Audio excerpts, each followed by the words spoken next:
본 방송에서 제공하는 투자 정보는 투자 판단에 대한 조언입니다. 방송에서 제공하는 주식의 가치, 가격 상승 및 하락에 대해서는 방송사에서 보장하지 않습니다. 시청자 여러분 안녕하세요. 오늘을 돌아보고 내일을 준비하는 오늘장 내일장 2부 진행의 백선혜입니다.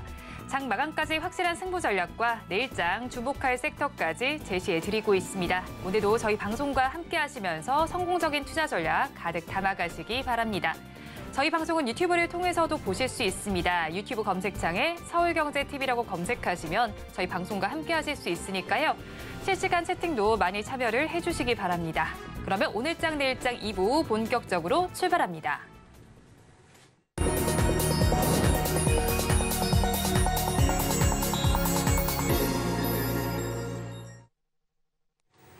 급락하는 종목에 대한 생존 전략을 모색해 보겠습니다. 종목 SOS 시간. 오늘은 다올투자증권 이성웅 차장과 연결되어 있습니다. 차장님 안녕하세요. 네, 안녕하십니까? 차장님 먼저 급락하는 종목들을 구조해 보기 전에 오늘 시장 상황부터 점검하겠습니다. 오늘 시장은 어떻게 보시나요? 좀 많이 안 좋습니다. 지금 코스피와 코스닥이 지금 장 막판으로 갈수록 급락하는 그 폭이 지금 커지고 있죠. 코스닥은 이제 외국인들이 좀 플러스로 돌아섰지만 그래도 지금 코스피나 코스닥 좀 투자 심리는 지금 전체적인 수급 부분은 그러니까 매수 주체가 좀 뚜렷하게 좀 없는 현재 상황이고요.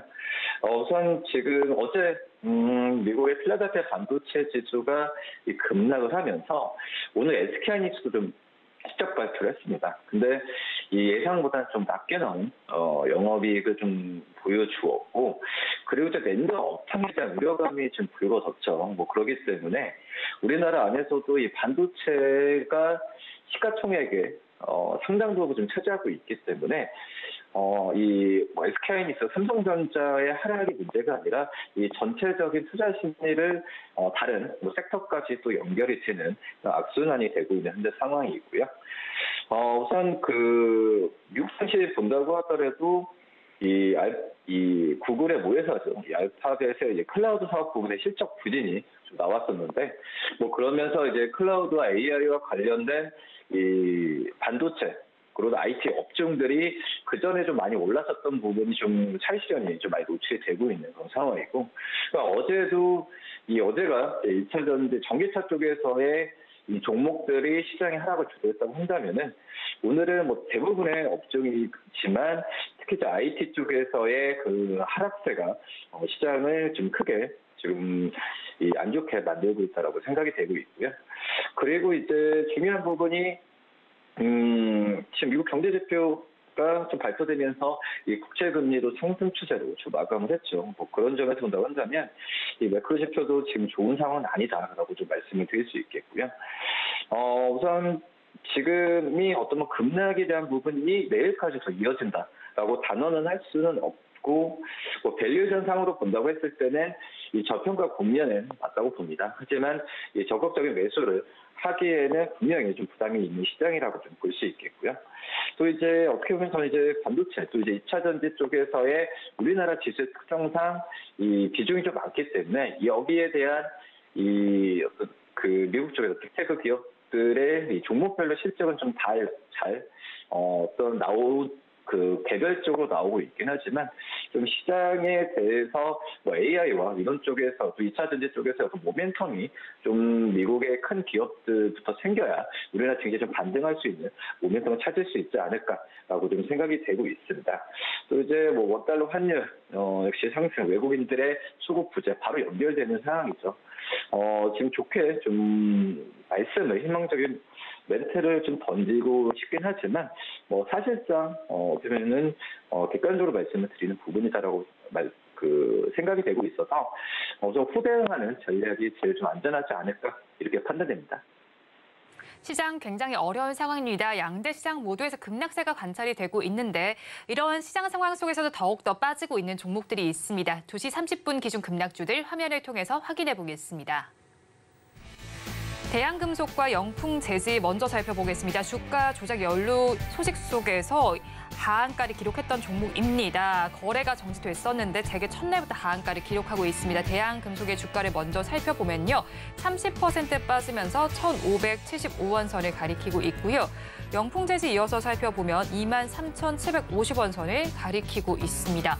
다음으로 아모그린텍 살펴보겠습니다. 전기차와 스마트 그리드 핵심 부품 제조 기업입니다.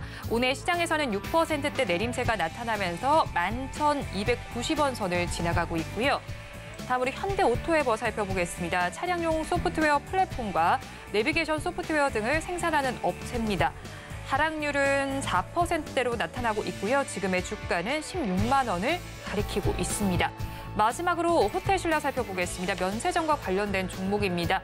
주가는 2%대 내림세가 나타나고 있고요. 7만 원 선에 거래가 되고 있습니다.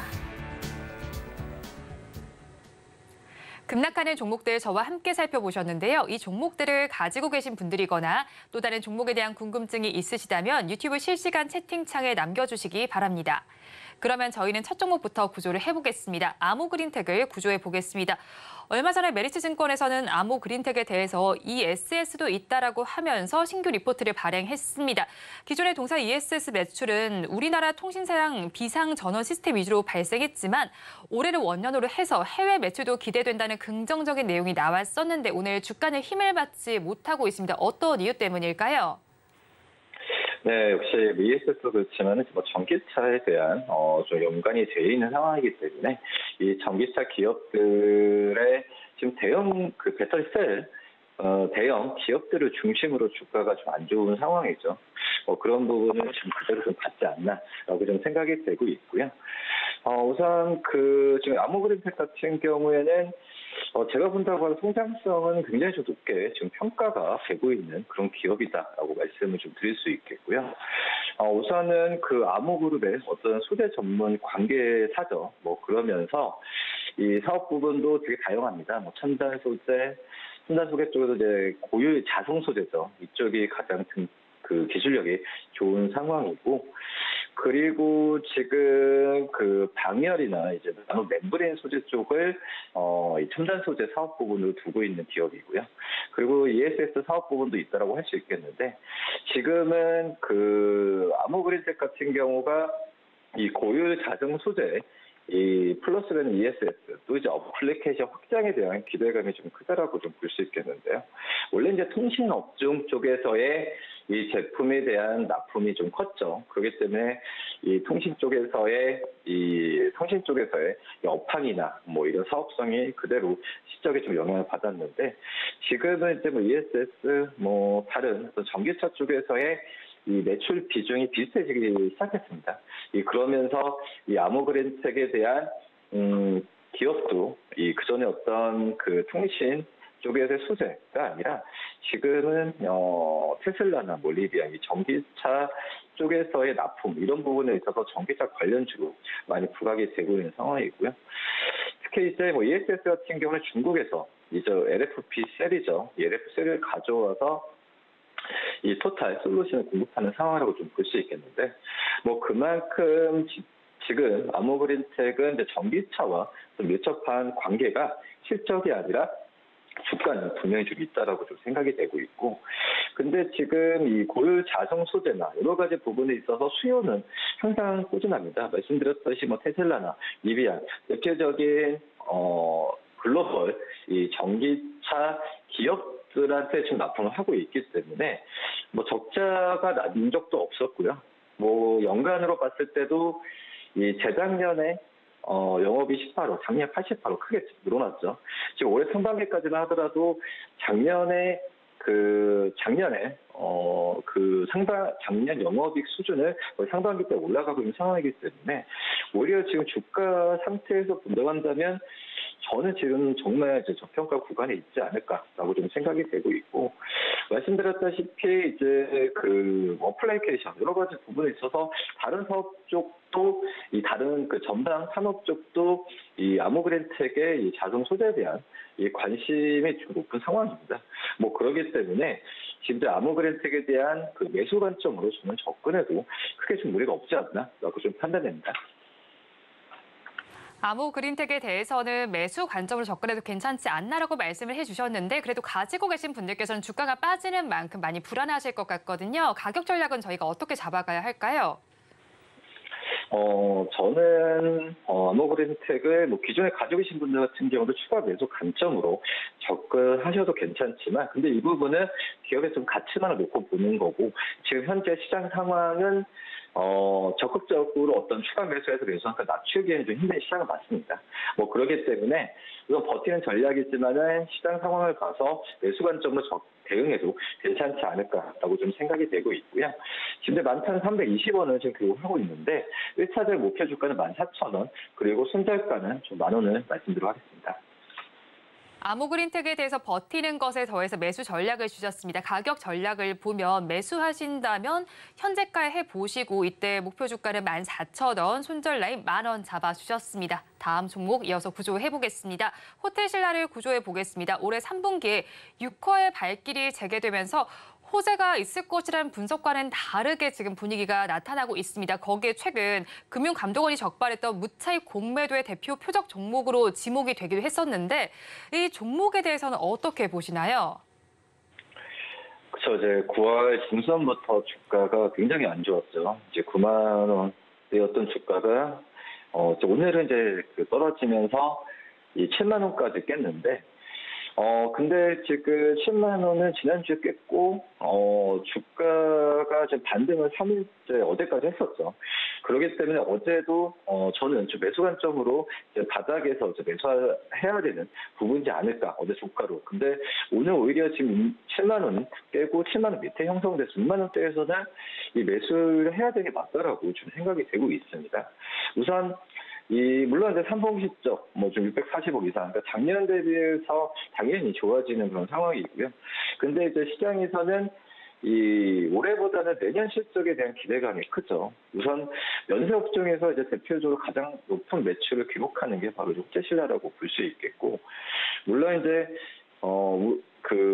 시내 면세죠. 우리나라 안에서 우선 시내 면세 기저가 좀 낮아지는 점은 분명히 좀 있습니다. 옛날만큼의 또 면세점에 대한 매출에 대한 퍼포먼스는 좀 제한적으로 갈 수 있겠지만, 왜냐면 그거죠. 이제 시장에서도 직접 구매나 이런 부분에 있어서 면세점보다는 이제 디지털화 되는 게 많기 때문에 이 면세 쪽에서의 옛날만큼의 호조를 누릴 수는 없겠지만, 그래도 그 기저효과에 대한 부분에 있어서 기저효과는 분명히 있다고 생각합니다. 그리고 이제 우리나라가 아니라 이 해외 쪽에서 면세사업 진출에 대한 실적이 잡히는 부분도 저는 오히려 올해 내년에 우리나라보다도 해외 면세 쪽에서, 특히 공항 면세 쪽에서의 실적을 기대해봐도 괜찮지 않을까라고 좀 생각이 되고 있고요. 그리고 최근에 이제 글로벌 여행 재개가 역대 최고 매출을 좀 경신하고 있기 때문에 거의 본다고 하더라도 면세 쪽에서의 회복에 대한 탄력성은 해외 쪽을 봤을 때도 높게 지금 평가를 되고 있는 현재 상황이고요. 그리고 이제 단체 관광객이나 개별 관광객이나 부분에 있어서 이 어떤 그 비중 차이가 예전보다는 좀 많이 틀릴 수 있겠지만 숙박이나 이런 쪽에서는 당연히 이득을 보는 그런 상황으로 가지 않을까라고 좀 생각이 되고 있습니다. 그렇기 때문에 업황 회복도 그렇고 이 실적에 대한 모멘텀, 지금 주가 수준 같은 경우는 앞서서 말씀하셨듯이 여러 안 좋은 이슈 때문에 주가 좀 하락을 좀 많이 했던 상황인데, 오히려 이런 부분에 있어서 이 저가 매수 관점으로 한번 접근하는 전략도 나쁘지 않다라고 좀 생각이 됩니다. 네, 호텔신라 앞으로 점진적으로 인바운드 개선될 것으로 보이는 만큼 저가 매수의 관점도 좋겠다고 말씀을 해주셨는데 지금 일본 기준으로 살펴봤을 때도 좀 내리막길을 걷다가 살짝 반등을 주는가 싶더니 다시 또 빠지고 있는 만큼 보유하신 분들은 고민이 깊어지실 것 같습니다. 어떤 대응 전략이 좋을까요? 우선 호텔신라의 실적에 대한 발표를 좀 봐야겠는데, 우선 인건비나 여러 가지 부분에 있어서 이제 전략에 대한 효과가 나올 가능성이 큽니다. 그런 점에서 이 호텔신라의 3분기 영업이익에 대한 기대감은 좀 계속 높여갈 가능성도 있다라고 좀 생각이 되고 있고요. 그런 부분은 이제 주가의 좀 반영이 이번 주 초까지는 좀 좋았는데 오늘 좀 시장 영향 때문에 떨어지는 모습 나타내지고 있고, 그리고 이제 주가에 대한 부분에 있어서, 원래 증권사 같은 경우에도 목표 주가를 12만 원 꾸준히 이상을 제시하고 있죠. 근데 말씀하신 악재 때문에 주가 과도하게 빠진 점이 분명히 있고요. 또 최근에 이제 중국 쪽의 소비 부진에 대한 우려가 나오면서 좀 이 하락세를 좀 부추겼는데, 뭐 중국의 이제 소비가 둔화가 아니라 바닥을 다지는 구간으로 좀 갈 가능성이 있다라고 생각이 되고 있어서, 저는 이제 기존에 가지고 계신 분들 같은 경우에도 이 매수 관점으로 그 생각해야 되지 않을까. 그리고 이제 3분기 시작 발표 나왔을 때 4분기 실적에 대한 추정치가 지금도 나오고 있지만 4분기보다는 내년 실적을 기대하면서 점진적인 매수 관점이 좋다라고 좀 생각이 되고 있습니다. 뭐 그렇기 때문에 지금 현재 1차적인 버티는 전략도 괜찮고, 그리고 이 저가 그 추가 매수에서 매수 단가 낮춰도 괜찮지 않을까라고 판단되고 있고요. 매수가는 지금 이제 7만 원 깼을 때 밑에 있는 상황에서 69,900원, 800원 정도는 충분히 매수해도 괜찮지 않을까요? 생각되는 그런 가격이고요. 목표 주가는 1차도 75,000원, 손절가는 6만 말씀드리는데 75,000원 돌파했을 때는 추가적 매수 관점도 나쁘지 않다라고 또 말씀드릴 수 있겠습니다. 호텔 신라에 대해서도 매수해도 괜찮겠다고 말씀해 주셨고요. 가격 전략 살펴보면 목표하는 가격은 75,000원, 손절 라인 6만 원 제시해 주셨습니다. 마지막 종목도 구조를 해보겠습니다. 현대오토에버 구조해 보겠습니다.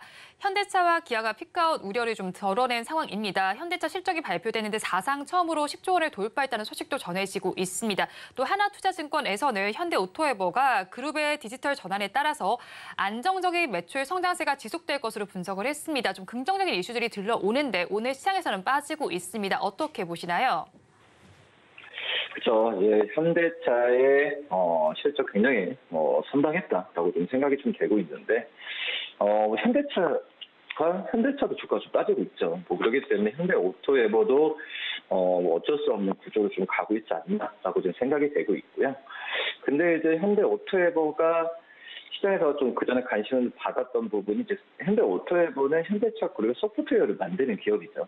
뭐 그러기 때문에 내연기관 쪽에서도 뭐 랩이나 이런 그 소프트웨어 장비를 납품하고 있고, 하지만 주가가 이제 9월 달에 26만 3천원까지 좀 갔었던 상황은 바로 이제 자율주행에 대한 뭐 이슈가 좀 있었던 상황이기 때문에 이 현대오토에버의 어떤 실적은 둘째치고, 뭐 주가 수준 같은 경우에는 현대차 그룹의 어떤 내연기관차 판매보다도 이 어떤 신차, 그러니까 친환경차나 뭐 전기차, 그 자율주행 뭐 이런 부분에 더 좀 판매나 이런 부분이 생산이 좀 좋아야 현대오토에버의 뭐 주가도 좀 좋아지지 않을까라고 좀 생각이 되고 있고요. 지금 현대차 그룹 같은 경우에는 이제 디지털 전환에 대한 부분을 가속화를 하고 있죠. 어떻게 보면은 지금 현재 본다면 그 조지아 공장도 지금 전동화 공장 관련해서 지금 바꾸고 있기 때문에 이쪽에서의 매출 부분도 계속 기대해도 괜찮지 않을까라고 좀 생각이 되고 있고, 뭐 그리고 지금 현재 본다고 했을 때 뭐 제네시스나 어떤 EV9이나 이 자율주행 레벨 3가 확대되는 구간으로 가고 있다 판단됩니다. 뭐 그러면서 저도 이 자율주행이라는 부분이 전기차보다는 뒤늦게 어떤 실적으로 잡힐 수 있는 그런 산업이지만, 이거에 대한 전환 속도는 이 글로벌 완성차 업체들의 형태를 본다고 하더라도 지금은 투자할 수밖에 없는 구간이다라고 좀 생각이 되고 있고요. 그리고 역시 이 소프트웨어, 그러니까 현대오토에버의 이 소프트웨어 중에서 가장 이제 매출 비중이 큰 게 바로 이제 내비게이션이죠. 내비게이션 같은 경우에도 현대차 그룹이 이 고급화, 고사양화에 대한 부분에 있어서 투자를 아끼지 않는 모습이기 때문에 현대오토에버에 대한 관심은 좀 꾸준하게 가져야 되지 않을까라고 좀 생각이 되고 있습니다. 한마디로 이제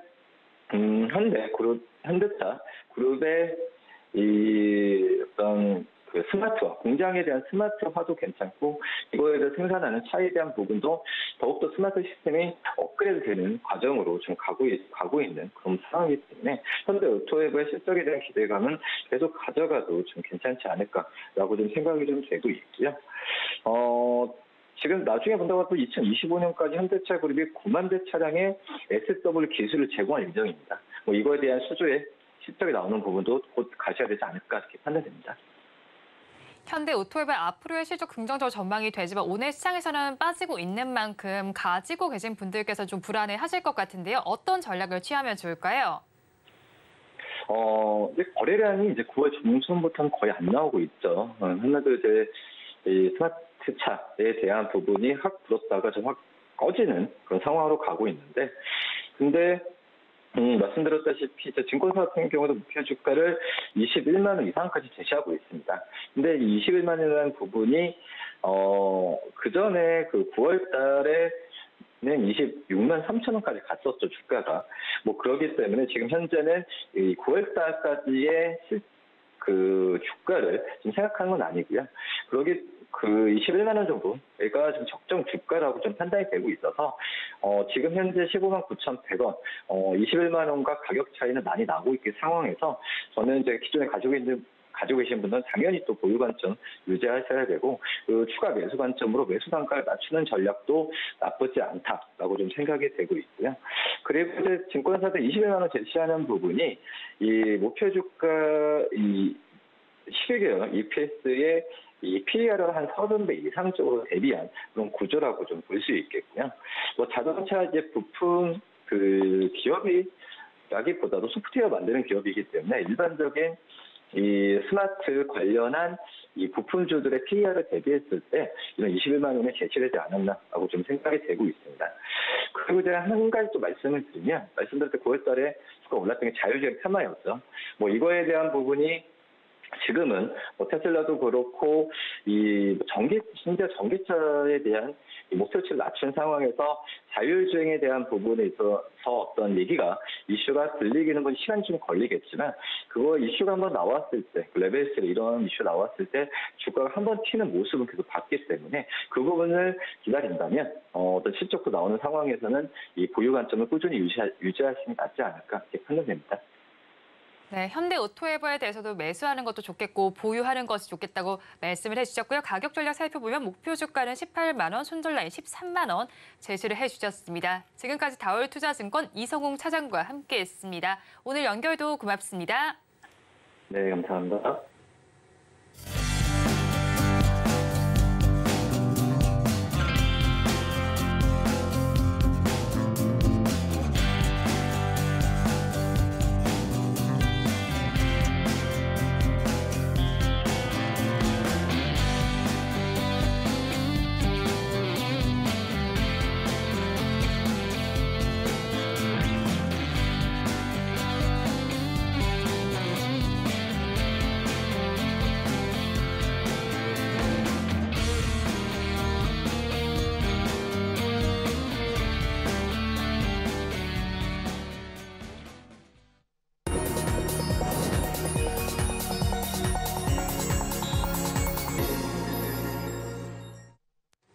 앞서서 급락수에 대한 대응 전략을 살펴봤다면 이번에는 오늘의 매매일지에 성공적인 마침표를 찍어드릴 찬스 종가 베팅 시간입니다. 오늘은 이스토리의 김태성 본부장과 함께합니다. 어서 오세요. 네, 안녕하세요. 네, 먼저 본부장님과 이 시간에 짚어드렸던 종목 리뷰를 해보겠습니다. 지난 19일에 공략을 해주실 레고캠바이오는 6%대 수익률이 나오고 있네요. 거의 7%에 가까운데 이 종목 계속 가져가 봐도 괜찮을까요? 일단 지수가 지금 뭐 단순히 조정이라고 이야기 드리기에 죄송스러울 정도로 지금 급락이 나오고 있는 상황 속에 네. 일단 플러스권으로 지금 유지되고 있는 기업들은 저는 유심히 봐야 된다라는 생각이 듭니다. 일단 그 기업들의 지금 공통점은 이제 크게 두 가지가 아닐까라고 생각이 드는데, 첫 번째로는 기술을 갖고 있거나 그리고 이제 실적 시즌에 맞게 실적에 대한 기대치를 좀 높게 잡을 수 있는 기업들만 지금 살아남고 있는 현 시간 우리나라 증시가 아닐까라는 생각이 들어요. 레오캠바이오 같은 경우에는 충분히 기술력적인 부분에서 시장을 좀 선도할 수 있는 가능성 자체가 굉장히 높다 보니 오늘도 강한 좀 매수세가 들어오고 있는 상황이라서 저는 보유하고 계신 분들, 그리고 이제 제가 제시드렸던 가격대 자체가 워낙 낮은 위치였기 때문에 저는 그대로 들고 가셔도 충분히 괜찮다라는 의견 한번 드려보도록 하겠고요. 만약 없으신 분들, 일단 지금 시장의 돌파구를 어디서 찾아야 될지 모르겠다라고 하시는 분들은 저는 레고캠바이오가 힌트가 될 수 있지 않을까라는 생각이 듭니다. 일단 고금리 상황에서는 결국 이제 제약바이오 쪽이 그동안에 역사적으로 결과적으로 굉장히 좋았던 모습을 좀 보였던 패턴들이 있기에 네. 저는 이제 제약바이오가 이제 가장 우리가 눈여겨봐야 될 지금 섹터가 아닌가라는 생각이 드는데요. 특히 이제 레오켄바이오 같은 경우에는 제가 지난주에도 설명드렸다시피 이 ADC라고 하죠. 약물 항체 이제 접합 기술을 이제 기준으로 세계 이 표적 항암제 시장에서 이제 진출을 꾀하고 있는 상황이다 보니까 지금 말손 계약을 통해서 좋은 실적도 거두고 있어서 저는 충분히 지금보다 더 좋은 외형 성장을 기대해 볼 수 있는 기업 중에 하나가 아닌가라는 의견 드려보도록 하겠습니다. 네, 앞으로 더 외형 성장이 기대되는 만큼 가져가 보셔도 좋겠고요. 그럼 제약 바이오주와 관련해서는 네. 연말까지 기대감 가져가도 될까요? 저는 여유가 되신다면 내년 상반기까지는 좀 보실 필요가 있지 않겠는가 싶습니다. 일단 우리나라 시장의 주도 업종은 지금 크게 반도체와 2차 전지 이렇게 나눠져 있는데 사실 오늘 기준으로 2차 전지의 힘이 너무 많이 지금 빠진 상황이에요. 네. 일단 뭐 메이저 주체들의 수급 동향도 수급 동향이지만 이 개인 투자자분들의 신용 반대 매도 물량도 지금 심하게 나온 상황이라서 뭐 많이 빠졌기 때문에 단기적으로 기술적 반등은 충분히 나올 수는 있습니다. 하지만 그 이상을 바라보기에 지금 전체적으로 2차 전지 혹은 전기차에 대한 성장성에 물음표가 붙은 상황이거든요. 어제 이제 LG 에너지솔루션의 컨콜이 사실은 우리나라 시장 하락의 트리거가 되지 않았나 생각이 들어요. 그때 무슨 이야기가 조금 가장 심했었냐면 내년에 이 전기차에 대한 수요가 조금은 둔화될 수도 있지 않겠는가라는 뉘앙스가 좀 흘러나왔어요. 그런데 그 전날 미국 증시에서 이 GM 컨콜에서도 거의 유사한 내용이 좀 나왔었거든요. 그러다 보니까 엎친 데 덮친 격으로 지금 2차 전지와 혹은 전기차 관련주들의 이 매도 물량이 지금 강하게 나온 상황이다 보니까 이쪽을 좀 피하게 된다라고 하면 일단 힌트는 우리가 좀 기대해 볼 수 있는 부분은 제약바이오가 아닌가라는 생각이 들어서요. 제약바이오 같은 경우에는 올해 하반기도 하반기지만 내년 상반기까지 좀 기대해 볼 수 있는 요소들이 많다. 삼성바이오로직스는 실적 기대치 지금 굉장히 높고 셀트리온은 어찌 됐든 이 합병이라는 이슈가 주가에 좀 도움이 될 수밖에 없는 상황이고 또 이제 합병이라든 키워드를 제외하고 보더라도 네. 이 램시마이스시에 대한 또 FTA 승인 이 좋은 뉴스도 있었지 않습니까? 그래서 제약바이오 쪽에는 유한양인과 같은 사태가 똑같이 일어나지만 않는다면 저는 충분히 조금 더 길게 보셔도 괜찮다라는 의견 한번 드려보도록 하겠습니다. 네, 제약 바이오에 대해서는 조금 더 긴 호흡으로 봐도 괜찮겠다고 짚어주셨습니다. 그럼 다음 종목도 리뷰를 부탁을 드릴게요. 지난 5일에 공략을 해주신 종목입니다. 네. 심텍의 경우에는 5% 후반대의 수익이 나오고 있는데 반도체 관련주입니다. 네. 앞으로 좀 어떻게 봐야 할까요? 사실 SK하이닉스 실적을 제가 이제 장전해 보고 네. 생각보다 저는 긍정적으로 좀 결정을 내렸었거든요. 네. 왜냐하면 우리가 낸드 플래시, 그러니까 낸드 사업부에서의 실적 부진은 이미 알고 있었던 상황이 있고 그럼 우리가 무엇을 중요하게 봐야 됐느냐. 이 디램의 사업부의 적자가 얼마만큼 축소가 되었는지 흑자 전환을 했지 않습니까? 일단 그럼에도 불구하고 아무래도 이제 시장 눈높이에 좀 미치지 못하는 최종 결과치를 좀 내 보이다 보니까 SK하이닉스가 좀 밀린 감이 없지 않아 있는데 오히려 반도체 소부장 관련 기업들 중에 저는 시세가 지금 잘 버텨주고 있는 기업들은 반등이 나올 때 충분히 더 강하게 나올 가능성이 높다라는 생각이 들어서 저는 심텍은 여전히 보유를 해도 괜찮다라는 생각이 들고 있고요. 저는 뭐 오늘 삼성전자, SK하이닉스가 조금 부침을 좀 보이긴 하지만 네. 충분히 실적에 대한 기대치가 다른 여타 섹터들보다는 더 좋게 긍정적으로 좀 볼 수 있는 부분들이 있어서 반도체는 조금 더 기다려보자 혹은 조금 더 기대해보자라는 의견 드려보도록 하겠습니다. 반도체 조금 더 기대해보자고 말씀해 주셨고요. 지금 이런 시장 상황 속에서도 버티고 있는 소부장 기업에 조금 더 주목을 해보시면 좋겠다는 의견을 주셨습니다. 이렇게 리뷰를 마무리해 보도록 하고요. 오늘도 장 마감까지는 12분 정도가 남아 있습니다. 종가 베팅할 종목 키워드 힌트부터 공개를 해드리겠습니다. 금강산도 19경이라고 말씀을 해주셨네요. 네. 식사하고 오셨나요? 아직 못했습니다. 시장이 이래서. 사실 소화가 안 되죠. 네, 방송을 좀 즐겁고 재밌게 해드리려고 오늘 이 힌트도 사실 좀 유머러스하게 나름 준비해 왔는데 저도 이렇게 재밌게 할 기분이 좀 안 나는 것 같습니다. 네, 시장이 너무 워낙 지금 처져 있고 또 아마 방송을 보시는 또 투자자분들의 마음도 굉장히 불편할 거예요. 네. 지금쯤 이제 또 반대 매매 회피 물량들이 계속해서 지금 나오는 거 보면 이 불편함이 오늘뿐 아니라 이번 주 혹은 10월 마지막 거래일까지도 지금 계속해서 이어질 가능성이 높다고 저는 생각이 들어요. 일단 그렇지만 그래도 지금보다 주식은 항상 다음과 또 그 다음 또 그 다음을 우리가 미리 공부하고 생각을 해봐야 되지 않겠습니까? 그래서 그 기준으로 본다면 일단 최근 기후 변화에 따른 이 곡물 가격의 변동성이 굉장히 큽니다. 네. 네, 그래서 저는 이 힌트를 금강산도 식후경, 그러니까 우리가 이제 먹는 네. 그 곡물가 이런 것에 조금 관심을 가져보자라는 이야기를 드려보도록 하겠습니다. 그럼 오늘 가지고 오신 섹터가 뭐 네. 음식료 혹은 뭐 사료, 곡물 이쪽일까요? 일단 그것들을 모두 아우를 수 있는 네. 저는 스마트팜 관련주를 여러분들이 이제는 이 보실 친구들을 때가 재배하는. 네, 네. 보실 때가 되지 않았나라는 생각이 듭니다.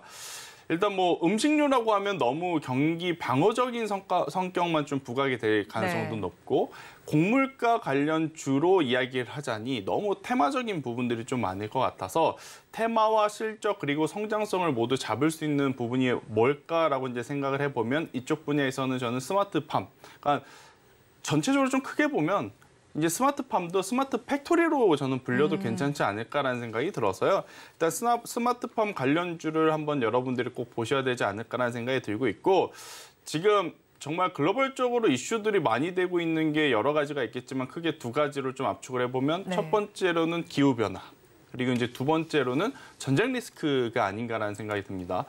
사실 이거는 뭐 저 개인 스스로의 반성이지만 우크라이나 그리고 이제 러시아에서 그렇게 많은 곡물들이 생산되는지를 몰랐었어요. 이번에 러우 사태 이전까지만 하더라도. 네. 근데 이 전쟁이 발발하고 나서 갑작스럽게 관련주들이 움직이는 걸 보면서 우리가 이제는 전쟁들이 너무 빈번하게 지금 일어나고 있고 또 기후 환경도 너무 안 좋다 보니 이 곡물가에 대해서도 굉장히 민감하게 지금 신경을 써야 되는 그런 시장이 아닌가라는 생각이 들더라고요. 또 이제 이것을 우리가 제어하려고 하면 그러니까 예측하기가 어렵다면 이것을 제어할 수 있는 기술을 우리가 좀 관심을 가져야 하는데 그 기준으로 본다라고 하면 저는 스마트팜 관련주가 단순히 지금 테마적으로 관심 불 기술은 아니고 성장성을 두고 이제는 고려해봐도 고민해봐도 괜찮은 또 섹터가 아닌가라는 의견 한번 드려보도록 하겠고요. 또 이제 우리나라가 굉장히 좀 아이러니합니다만 중동의 지정학적 리스크 때문에 시장이 박살이 나고 있죠. 그런데 또 향후의 이 희망의 빛을 중동 쪽에서 또 찾고 있어요. 네. 그러니까 건설주도 건설주고 신재생 에너지도 신재생 에너지고 또 자동차 쪽도 중동 쪽에 공장 짓는다고 하고 있고 이 스마트팜 또한 지금 우리나라 사절단이 이제 넘어가서 이제 중동과 MOU 체결을 했다라는 뉴스가 나오면서 이 중동과 굉장히 또 밀접한 그런 상황인데 우리 머릿속에 떠오르는 중동의 이미지는 아무래도 이제 척박한 이미지이지 않습니까? 사막 약간, 그렇죠. 네. 그러다 보니까 우리나라보다 그쪽은 더 스마트팜이 절실하거나 아니면 더 급하게 필요할 가능성이 높아요. 그런데 이제 그런 것들을 우리나라와 MOU를 체결했다 그러면 결국 우리나라 기업들에게 한번 크게 성장할 수 있는 발판이 저는 될 수 있지 않을까라는 생각이 들어서요. 이 스마트팜 관련 쪽은 조금 테마적으로 보일지라도 이제는 길게 보셔도 괜찮지 않을까라는 의견 한번 드려보도록 하겠습니다. 네, 앞으로 조금 더 길게 봐도 좋겠다고 스마트팜 관련주 내에서 가지고 오셨다고 했는데 저희가 어제 또 이 부분에 대해서 주제로 좀 다뤘었거든요. 그러면서 뭐 우듬지팜도 저희 다루기도 했고 그린플러스 그렇죠. 다루기도 했는데 이 종목 안에 있나요? 아니면 이 외의 종목인가요? 조금 다릅니다. 그러니까 네. 뭐 우듬지팜보다 더 좋다 안 좋다 이것은 아니고 네. 제가 생각해 봤을 때는 지금 대다수의 종목군들이 사실 그들이 가지고 있는 기술력보다는 조금은 더 테마적으로 주가의 퍼포먼스가 과다하게 나온 종목군들이 많은 것 같아요. 네. 그래서 이제 그것들이 최대한 없는 종목에서 저는 이제 골라왔고 이 스마트팜도 레벨이 있다라고 좀 보시면 될 것 같아요. 그러니까 레벨 1 같은 경우에는 정말 우리가 어렸을 때가 10년 전, 15년 전, 20년 전에도 할 수 있었던 거 그게 뭐냐면 비닐하우스 같은 데다가 온도를 제어하고 습도를 제어하는 게 레벨 1이라고 한다면 레벨 2와 레벨 3 지금 현재 이제 이 시장에서 추구하고자 하는 레벨 3는 사람의 손을 타지 않고 네. 굉장히 적은 비용으로 효율을 극대화하는 그런 것을 지금 원하고 있는 상황이다 보니까 실제로 기술력을 좀 갖추고 있는 기업들이 저는 살아남을 수밖에 없지 않겠는가라는 생각이 들어서 뭐 우든지팜도 그렇고 뭐 우리바이오라는 기업들도 그렇고 굉장히 뭐 그들만의 각각의 이제 이 기술들은 있겠습니다만 제가 오늘 가지고 온 기업은 아마 기업명을 말하면 네. 고개를 좀 끄덕이실 것 같은 기업으로 좀 압축해 왔습니다. 네, 그럼 어떤 기업인지 궁금한데요. 네, 대동. 대동. 네, 뽑아왔습니다. 뭐 기술력에 대해서는 반문하실 분은 없을 것 같아요. 네. 이제 이 농기계의 이제 테슬라라고 네. 해서 이제 농슬라라고 이제 별명이 있을 만큼 이 대동 같은 경우에는 굉장히 좋은 기술력을 좀 가지고 있고 이제 자율주행이죠. 레벨 1, 레벨 2, 레벨 3 이제 농기계 쪽으로 보면 이렇게 레벨 3까지 있는데 레벨 3, 그러니까 완전 자율까지도 지금 가능한 상황. 그런데 이제 레벨 3가 우리나라 현재 환경에서는 그렇게까지 효율성이 높다라고 하진 않더라고요. 네. 근데 이제 미국 같은 데는 워낙 이 땅의 크기, 그러니까 이 농장의 규모가 크다 보니까 우리는 농약 뿌릴 때 사람들이 가서 분무기를 뿌리지 않습니까? 이제 미국은 비행기들이 날아다니면서 농약을 뿌려야 되는, 그러니까 완전히 이제 스케일이 다르다 보니까 이러한 북미 쪽이라든지 굉장히 대규모 농장에서는 이 대동이 가지고 있는 자율주행 농기계 기술이 정말 좋을 수밖에 없는 상황. 딱 중동이 만약 네. 농장이라든지 이쪽에 힘을 준다라고 하면 그 넓은 땅에 충분히 이 스마트팜 기술에 대한 기대치를 높일 수 있을 만한 규모의 이제 프로젝트가 진행이 되는 부분이라서 저는 만약 길게 좀 보신다라고 한다면 단순히 지금 당장 테마 때문에 올라가는 종목군들보다 그 테마가 없더라도 가지고 있는 기술력 그리고 보유할 수 있는 혹은 보여줄 수 있는 실적이 있는 기업이라면 저는 길게 조금 보셔도 괜찮지 않을까라는 생각이 들어서 대동을 좀 말씀드린 것이고요. 일단 대동의 주가를 보면서 이 트레이딩 전략을 좀 짜 드릴게요. 일단 대동 같은 경우에는 최근에 좀 많이 밀렸습니다. 네, 많이 밀렸고 현재 구간이라고 하면 저는 전혀 부담스럽지 않은 위치에서 이제 매수가가 아닌가라는 생각이 들어서 없으신 분들은 지금 12,610원 오늘 종가에 한번 관심 있게 보시는 것도 괜찮다라는 생각이 드는데 일단은 10,000원이라는 가격대가 이탈되면 안 될 것 같아요. 네, 10,000원이라는 가격대가 이탈이 되게 되면 그때는 상당히 좀 필요할 수 있는 그러한 상황이라서 손절가 10,000원을 한번 제시드려 보도록 하겠고요. 여기서 이제 반등이 나오게 된다라고 하면 저는 18,000원까지 1차 반등. 기술적으로 반등이 나오더라도 저는 18,000원까지 충분히 가능하다. 이제 여기서 만약 다가오는 4분기 실적에 대한 기대치 혹은 좋은 뉴스가 나오게 된다라고 하면 9월 달에 기록했던 고점인 이 28,000원도 충분히 넘어갈 수 있는 기업이니까요. 좀 길게 보셔도 괜찮다라는 의견 한번 드려보도록 하겠습니다.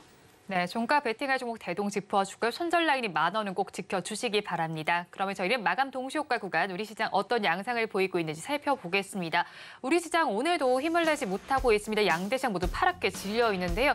코스피 시장 2,300선이 무너졌네요. 10개월 만인가요? 2.95% 내림세 나타나면서 2,293선의 마감이 예상되고 있고요. 이어서 코스닥 시장 살펴보겠습니다. 코스닥 시장은 더 처참합니다. 3.59%의 하락세 보이면서 743선의 종가를 형성할 것으로 보입니다. 수급 양상 이어서 체크해 보겠습니다. 코스피 시장에서는 기관과 개인이 쌍끌이 매수를 해줍니다. 두 수급 주체의 규모를 합해 보면 4천억 원이 넘는데요. 반면에 외국인 투자자들이 5천억 원 넘게 팔고 있습니다. 코스닥 시장 넘어가 보겠습니다. 코스닥 시장에서는 외국인과 기관이 쌍끌이 매수를 해주고 있지만 개인 투자자들이 500억 원 넘게 팔고 있습니다. 오늘 시장 상황 본부장님께서 어떻게 보셨을까요? 전쟁은 다른 나라에서 났는데 왜 우리 지수가 전쟁이 났나요? 참 우리나라 특히 아시아 증시 그것도 대한민국 코스피 코스닥이 네. 이렇게 피해를 봐야 되는 참 이해가 안 가는 그런 흐름인 것 같습니다. 일단 가장 이 이슈거리가 될 수 있는 부분은 결국 이제 2차 전지인 것 같아요. 사실 삼성전자, SK하이닉스의 최근 일봉상 주가 흐름을 보면 그렇게 밀렸다라고 표현할 정도의 흐름은 없었거든요. 그러니까 대형주 안에서의 자연스러운 이제 등락은 있었어도 뭐 엄청나게 우리가 신경 써야 될 만한 변동성은 없었는데 주가가 이렇게 밀린 가장 큰 이유는 결국 2차 전지, 뭐 LG에너지솔루션, LG화학, 에코프로 혹은 포스코그룹주 이들이 지금 성장성에 대해서 조금은 실망감스러운 지금 결과치들을 좀 발표하고 있다 보니 아무래도 실망 매도 물량이 좀 강하게 나오는 상황이고요. 또 9시, 11시, 그리고 오후 2시 이러한 시간대는 이렇게 지수가 과하게 밀릴 때 반대 매도 물량이 지금 나오는 시간대거든요. 네. 그런데 이제 그 물량을 좀 받아줄 만한 외국인 혹은 기관의 수급이 받쳐주지 못하다 보니 계속해서 지금 흘러내리는 그러한 시장이 연출이 되었다고 좀 말씀드릴 수 있을 것 같습니다. 일단 결국 이제 오늘 미국 증시가 얼마만큼의 회복 속도를 보여줄 거냐 이게 일단 첫 번째 관건일 것 같고 두 번째로는 만약 이렇게 종가가 형성이 되면 또 내일 아침 우리나라 시장은 반대 매매가 출현이 되면서 시작이 될 가능성이 네. 굉장히 높아요. 그래서 만약 그런 일이 발생이 됐을 때 그때 기관과 외국인의 수급이 오늘처럼 매도 일변도가 아니라 어느 정도 이제 매수세가 들어와 주는지 그 규모를 보시면서 판단을 해야 되지 않을까라는 의견을 한번 드려보도록 하겠습니다. 네, 반달 매매 이슈도 있는 우리 시장인데 오늘도 주가가 지금 지수가 많이 밀리고 있는 상황인데 내일도 좀 불안합니다. 수급주자들이 어떤 포지션을 취할지를 한번 살펴보셔야 될 것 같은데요. 오늘 시장 상황에서는 상승한 종목수가 제한적입니다. 마감 동시효과 구간 함께 하셨습니다.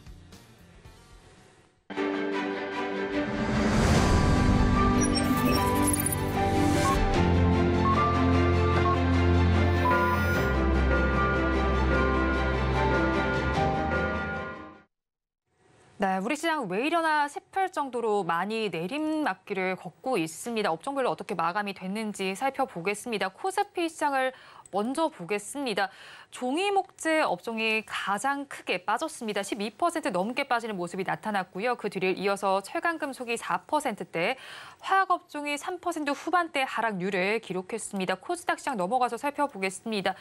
디지털 콘텐츠 업종과 그리고 다른 업종들 모두에서 파란불이 켜져 있는데요. 금융업종이 가장 크게 빠졌습니다. 7% 넘게 빠지는 모습이 나타났고요. 그 뒤를 이어서 일반 전기전자가 5%대, 방송서비스 업종이 4%대 하락률을 기록했습니다. 대다수의 업종에서 파란불이 켜지면서 마감이 됐는데요.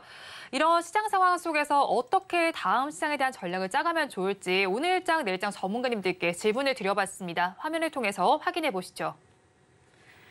우리 증시 정말 쇼크입니다. 급락과 또 저가 매수 중에서 어떤 전략을 취하면 좋을지 한번 질문을 드려봤습니다. 루크투자연구소의 임순일 대표님께서는 먼저 2차 전지 안정이 먼저고 관망을 해보자고 해주셨고요. 다음으로 윤석천 경제평론가님께서는 연말 랠리를 대비해서 분할 매수 시도가 괜찮겠다고 말씀을 해주셨습니다. 마지막으로 다울투자증권의 이성웅 차장님께서는 지금은 관망을 해보고 매크로 안정 후에 저가 매수가 유효하겠다라고 짚어주셨는데요. 두 분께서 관망을 좀 짚어주셨습니다. 본부장님 의견 어떠신가요? 일단 지금 같은 시장에서 현금 있으신 분들은 뭐 천천히 사도 되겠죠. 언제 사도 지금 전혀 부담스러운 자리가 아니기 때문에 네.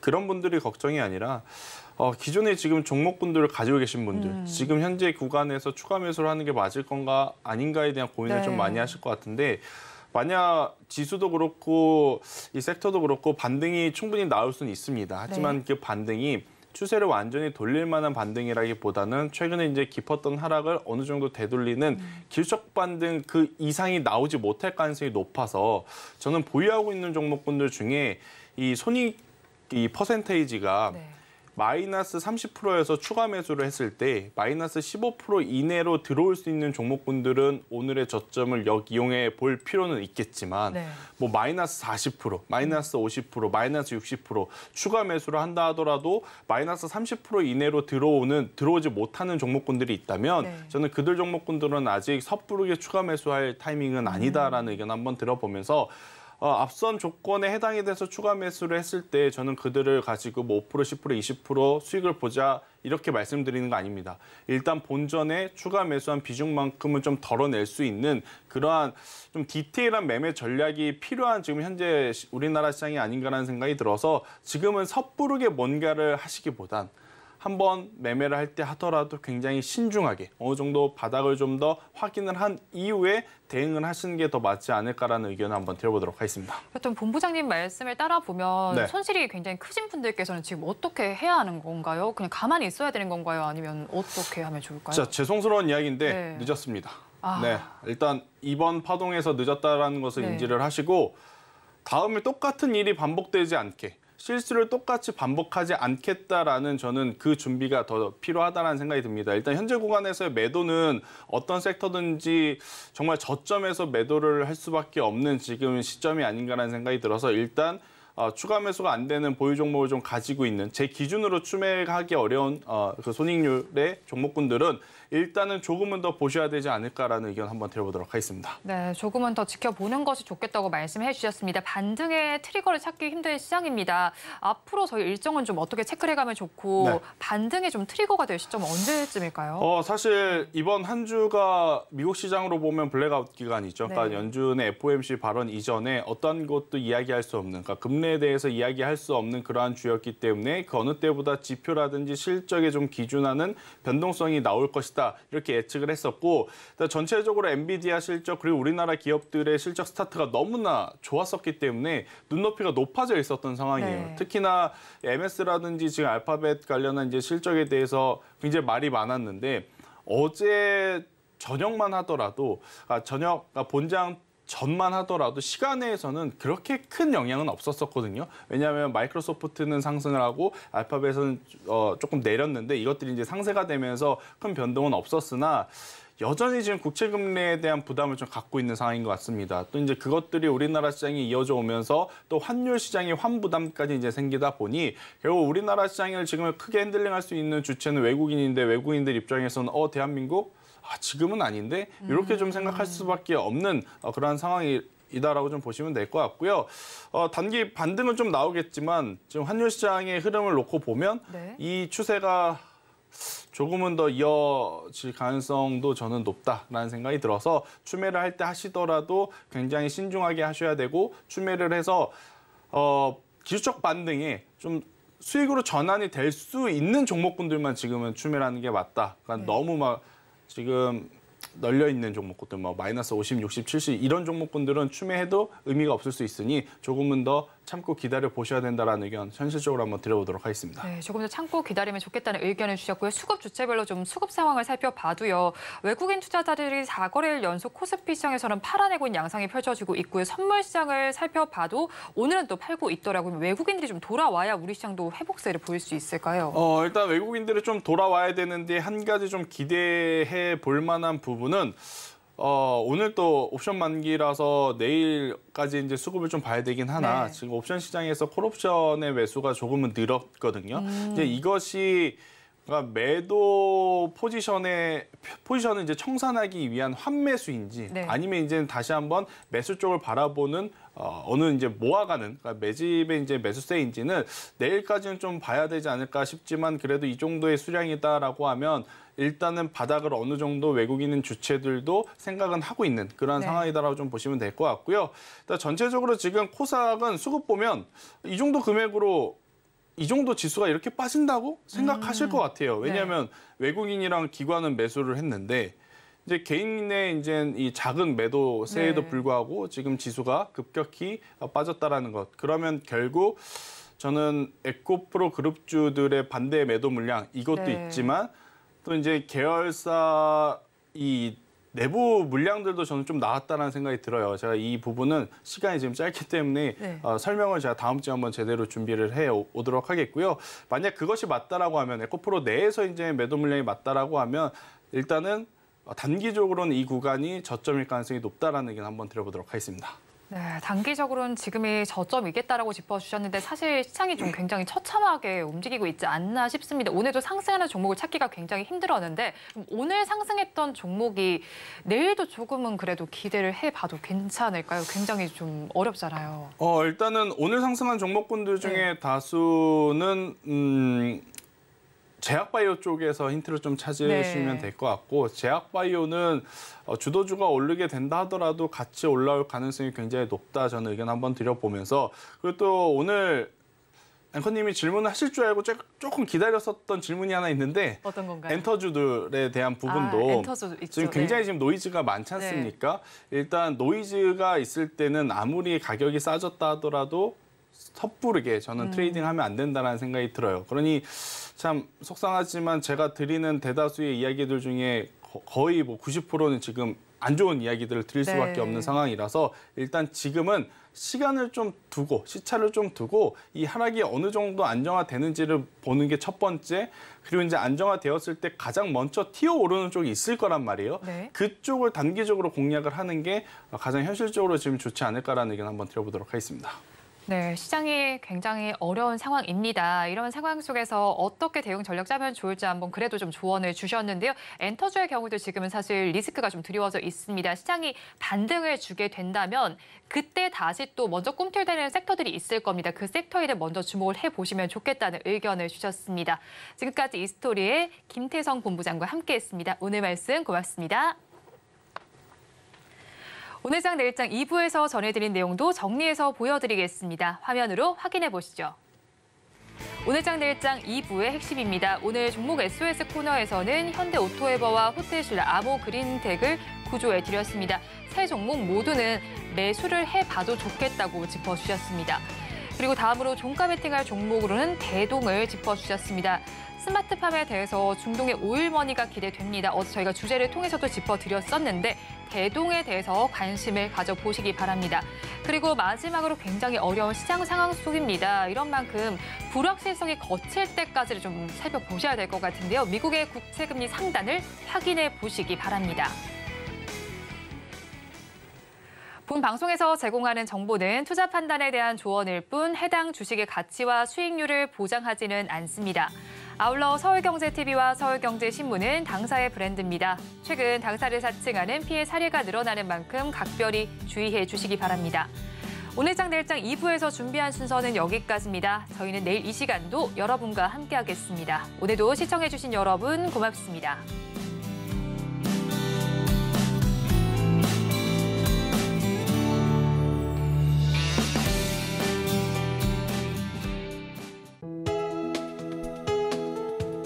본 방송에서 제공하는 투자 정보는 투자 판단에 대한 조언입니다.